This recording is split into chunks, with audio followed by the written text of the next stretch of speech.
next story as a new study shows that teenagers are getting happier while adults are actually getting sadder. Kind of a turn of the trend, if you will. We've got psychologist Dr. Anna Shire here to talk to us about what all this means, because it's kind of flip-flopped, if you will. It used to be that teens we thought were kind of sad and depressed, but they just didn't really know who they were. Exactly, and parents could reassure their kids, don't worry, it's just the teenage years, you'll feel better as you grow up, you'll figure out who you are. But that's definitely something that they've shown over the last 5 years or so has been changing. So is it because teens are kind of looking forward to the future, knowing that they're going to improve financially, where adults will say, well, I'm already there, I'm not going to.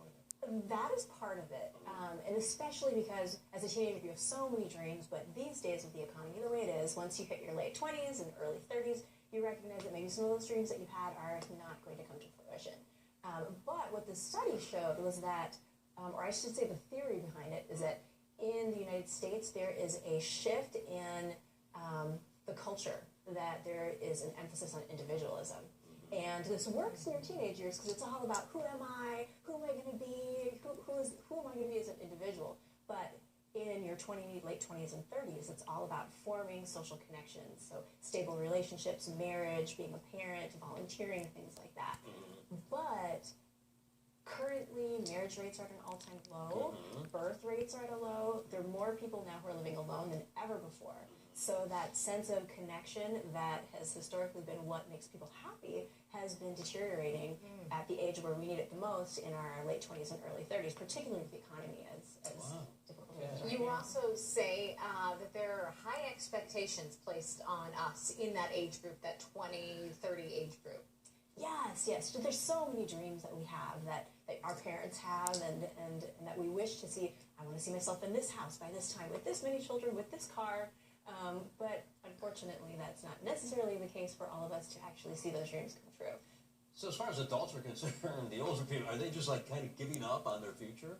So I think what's really happening is that people, because of the cultural shift, are focusing on how am I going to be who I want to be, the individual that I want to be, and project myself in society. The problem with that, though, is that actually leads to a fraying in the fabric of connection that we used to have, where we felt like a community and we wanted to be a part of something.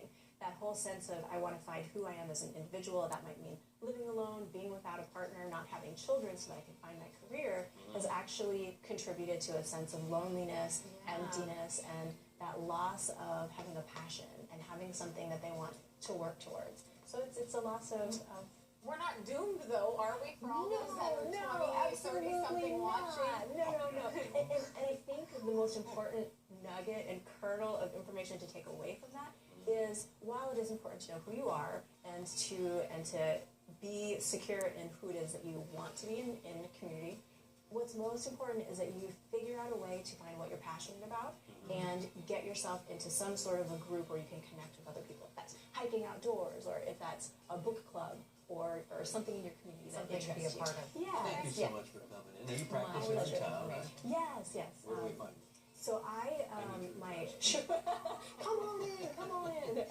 So I'm a psychiatrist. I see children and adults, and I'm right in the Cure Lane. Oh, I'm sorry. Okay. I'm sorry. I apologize. You said You said psychologist. psychologist. Oh, I'm You're a sorry. psychologist. Most people You're don't a know the medical difference. doctor. It's okay. Yes, okay. All right. Dr. Shire, thank you. Thank you. Thank you.